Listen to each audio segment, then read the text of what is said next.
Olá, seja muito bem-vindo. Nós estamos no terceiro episódio da nossa série Buscando a Deus nas Férias.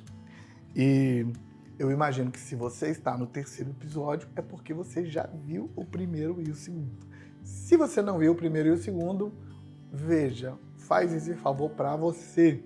Volta lá, vê o primeiro, vê o segundo e depois você vê o terceiro. Porque esse programa que a gente criou, chamado Buscando a Deus nas Férias, tem o objetivo de te dar uma oportunidade e um incentivo para que você, durante todo o período das férias, você tenha um tempo de devocional, um tempo de buscar Deus, de experimentar da glória de Deus. A gente, durante esse tempo de 2025, nós vamos trabalhar o livro Lute, Corra Atrás, Alcance o Melhor. Mas eu vou falar dele depois da oração. Vamos orar?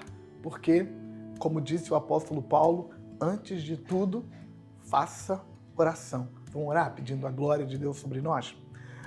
Senhor Deus de Abraão, nós oramos para que esse episódio dessa série, Buscando a Deus nas Férias, seja um tempo de sobrenaturalidade. Eu penso que é necessário que o Senhor nos visite para que a glória de Deus caia de fato sobre nós.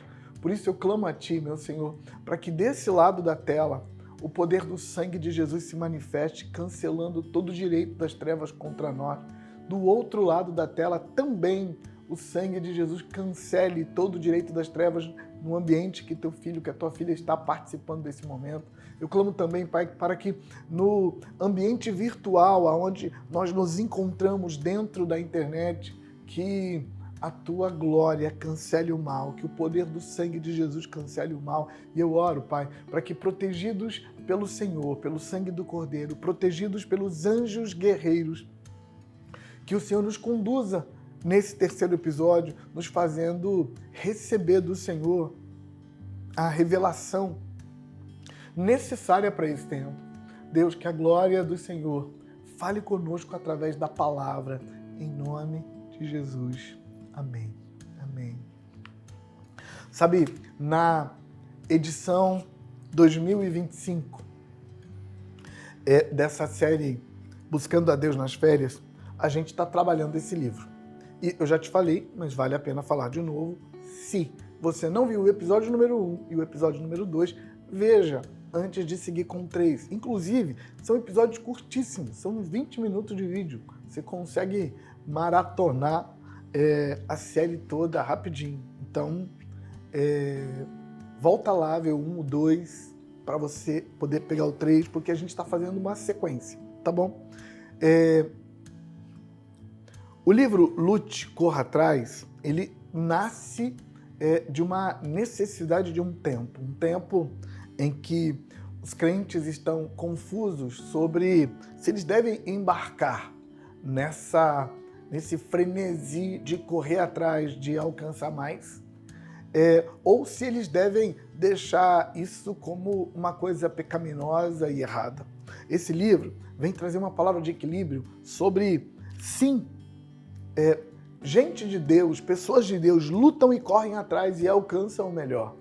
Mas as nossas ferramentas, as nossas armas não são carnais. A gente luta e corre atrás e alcança o melhor com armas espirituais. Paulo disse que as nossas armas são poderosas em Deus para destruir fortalezas e anular sofisma e levar todo o pensamento cativo à obediência de Cristo. Então, sim, a gente vai lutar, a gente vai correr atrás, a gente vai alcançar o melhor, mas vamos usar as ferramentas certas. Eu quero trabalhar o capítulo 3 com você, e o capítulo 3 e o capítulo 4 são textos bem curtos. Você vai gastar pouquíssimo para ler esse capítulo, talvez 3 a 5 minutos. O pessoal que lê um pouco mais lento pode gastar 6 minutos, mas rapidinho você vai terminar. Então, eu queria lembrar você do nosso combinado de que na semana você vai fazer assim: você vai participar comigo do vídeo no domingo E durante a semana, você vai separar um tempo para fazer a leitura do capítulo. Nessa semana vai ser o capítulo 3, que você vai ler rapidinho. E claro que isso é o básico. Eu desafiei algumas pessoas que aceitaram o meu desafio e que elas vão fazer um pouco mais pesado. O que elas vão fazer? Vão estar comigo no domingo e durante a semana, todo dia ela vai repetir a leitura do capítulo daquele dia. Então, nessa semana vai ser o capítulo 3. Então, todo dia, segunda, terça, quarta, quinta, sexta, sábado, você vai ler o capítulo 3 de novo, repetir a leitura. E a repetição, ela é a base do condicionamento. Você não condiciona nada, nem condiciona ninguém sem repetir. Por isso, a repetição da leitura vai te fazer muito bem, muito bem, muito bem. Mas tem um grupo de pessoas que aceitaram o meu desafio hard. O que é o desafio hard?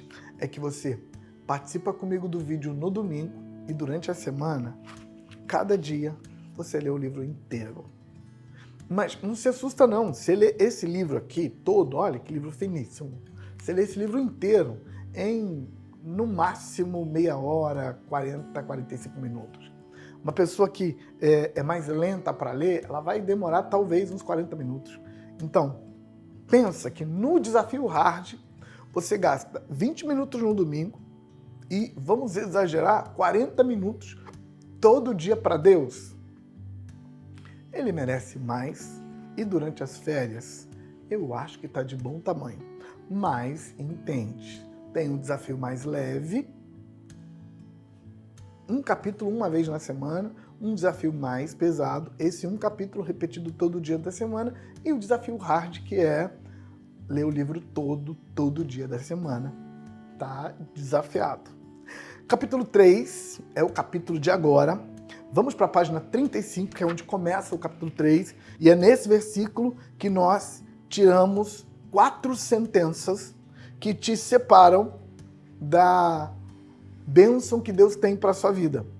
Presta atenção no versículo Mateus 6, 32, 33, diz: pois os pagãos é que correm atrás dessas coisas, mas o Pai Celestial sabe que vocês precisam dela.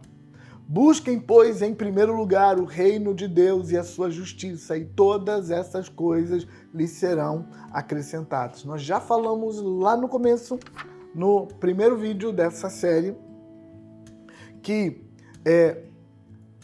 Jesus fez referência aos pagãos correrem atrás de algumas coisas para nos fazer entender que o Pai Celestial sabe que a gente precisa dessas coisas. Que coisas? As coisas que os pagãos correm atrás.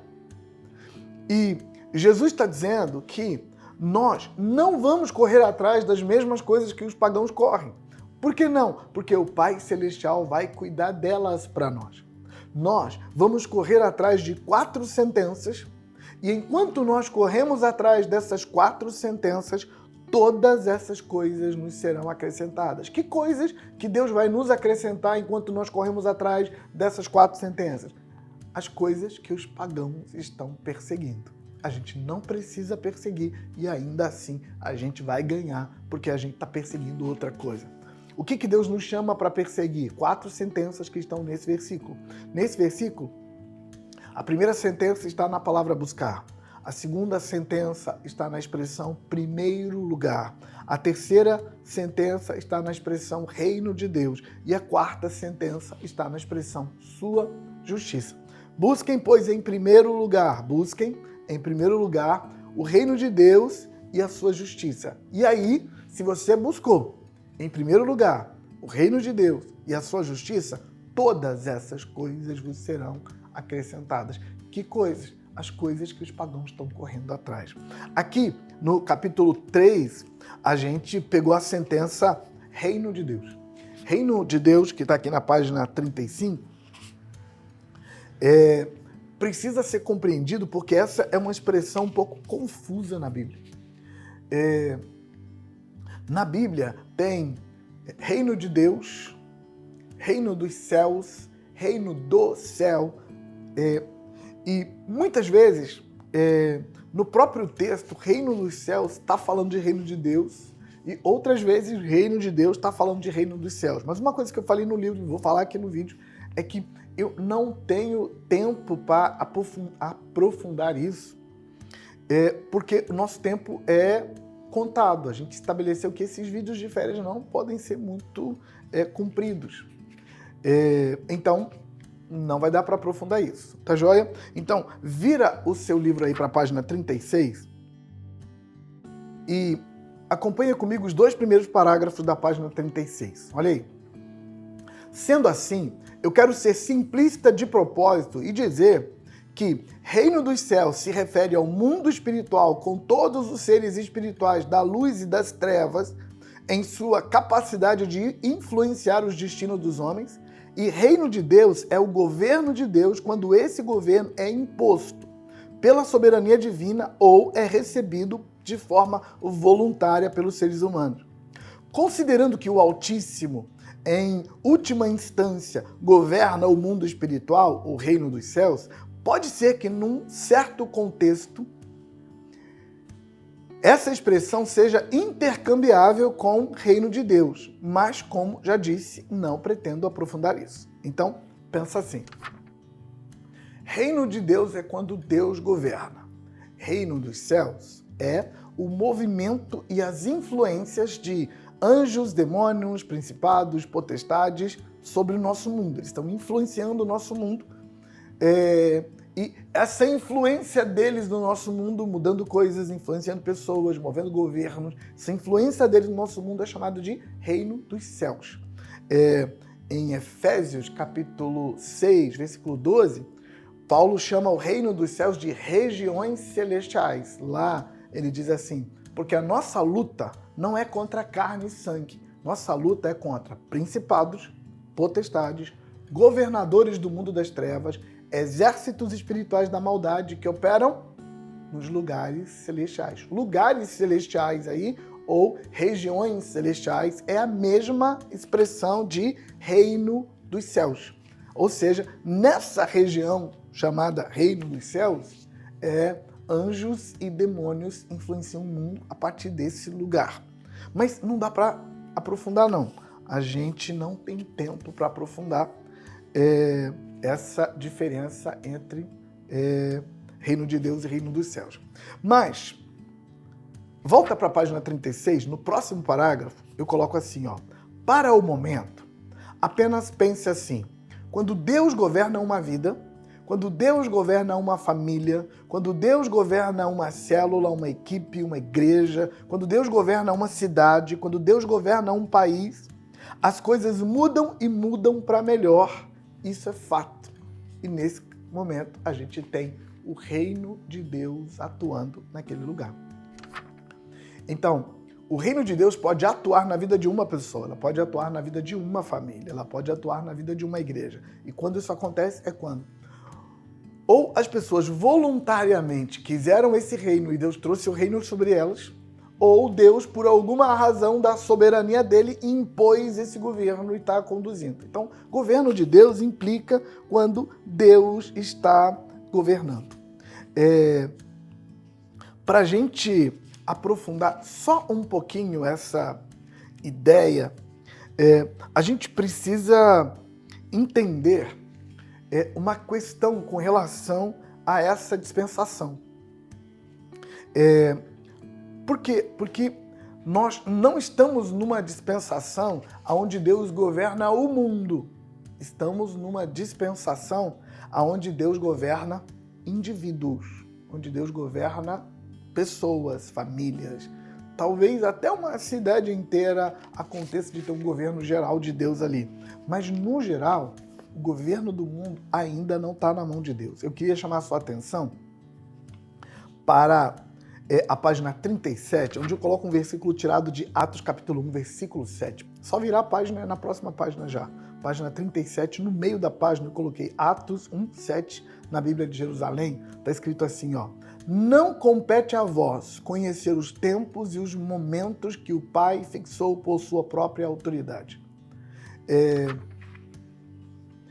Naquele texto do capítulo 1 de Atos dos Apóstolos, Jesus já tinha morrido na cruz, já tinha ressuscitado dentre os mortos, já estava com os discípulos há alguns dias aparecendo aqui e ali, já estava mais do que provado que Deus estava num tempo de cumprir promessas. A promessa de Jesus morrer na cruz já estava cumprida, a promessa dele ressuscitar já estava cumprida, a promessa de ele ser o novo Messias confirmado pela ressurreição já estava cumprida. E aí os discípulos fazem uma reunião para meio que encostar Jesus na parede, porque eles pensam assim, se Jesus já ressuscitou, então aquelas promessas antigas feitas desde Abraão, de que haveria um governo mundial a partir de Israel no planeta, aquela promessa devia ser cumprida. Eles queriam o reino de Deus de forma física, de forma literal. Eles queriam o reino de Deus na realidade da vida. Queriam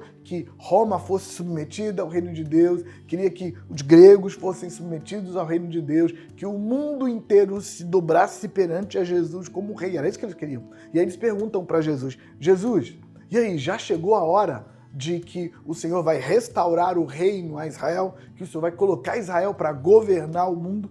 Resposta de Jesus é essa que está no texto aqui. Não é da sua conta saber os tempos, nem saber as estações em que Deus vai colocar um reino literal.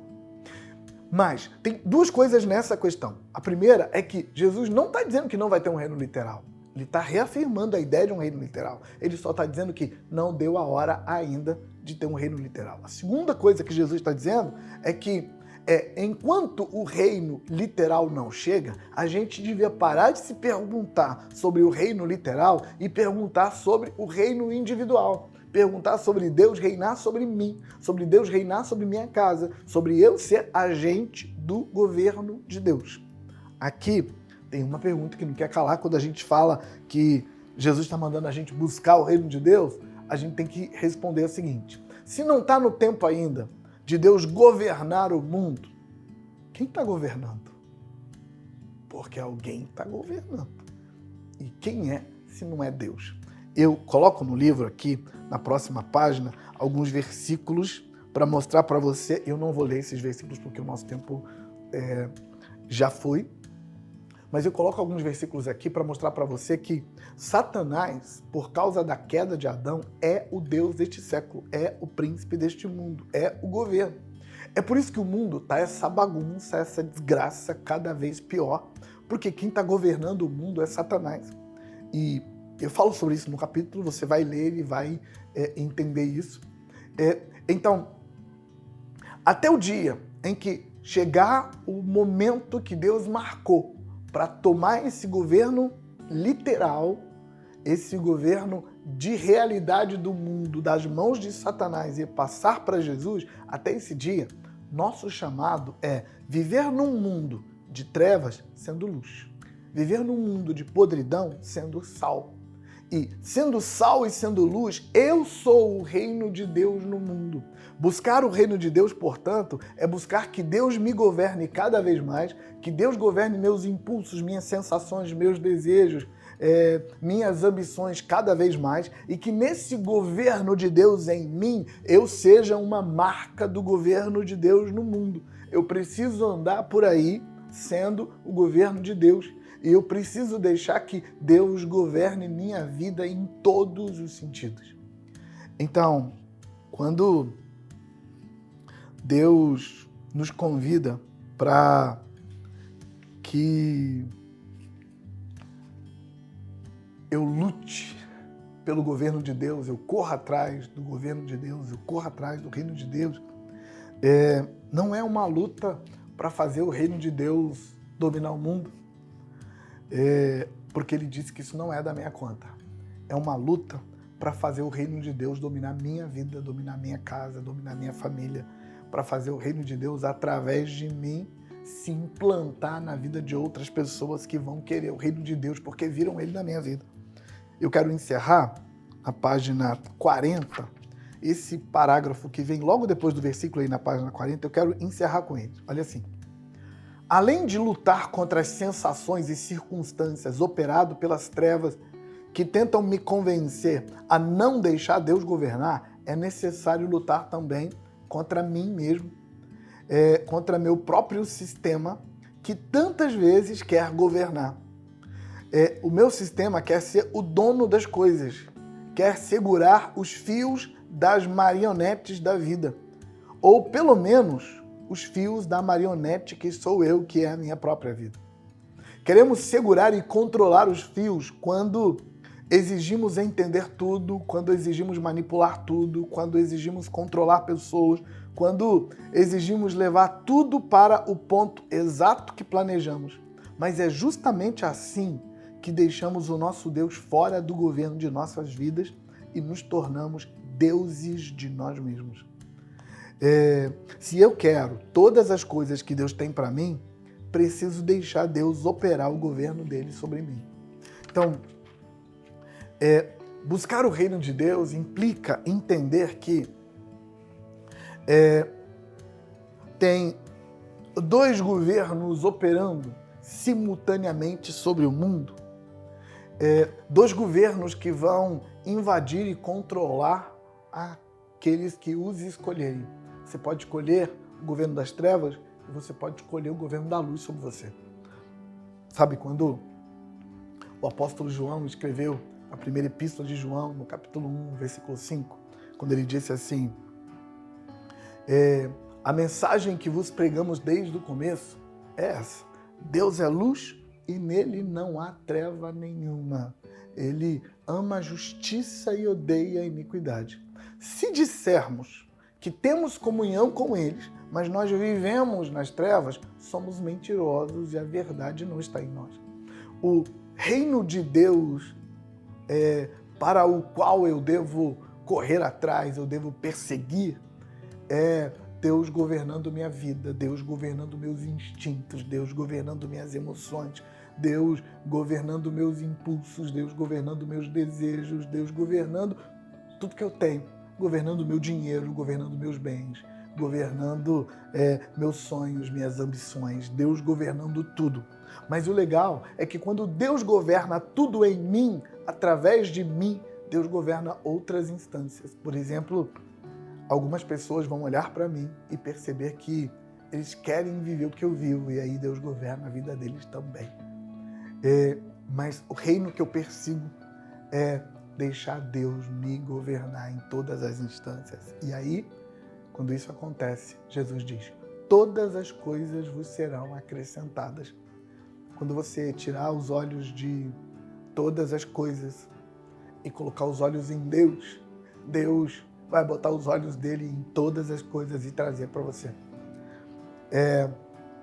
Eu encerro o capítulo 3, encerro o nosso terceiro episódio te dizendo que você vai encontrar esse livro para você comprar ele no site da editora balsamodegileade.com.br, e você vai encontrar também esse livro no Divino Refúgio Café e Livros, se você está na região da Grande Vitória, lá no Divino, na verdade aqui no Divino, estou gravando no Divino Refúgio, você tem esse livro e vai poder abençoar a sua vida. Queria até te convidar para vir comprar o livro, tomar um café e já começar a sua leitura aqui mesmo. Quem sabe a sua primeira leitura não vai ser aqui, tomando um cafezinho, talvez até em boa companhia. Quem sabe você traz uma companhia para tomar um café aqui e já faz a primeira leitura aqui.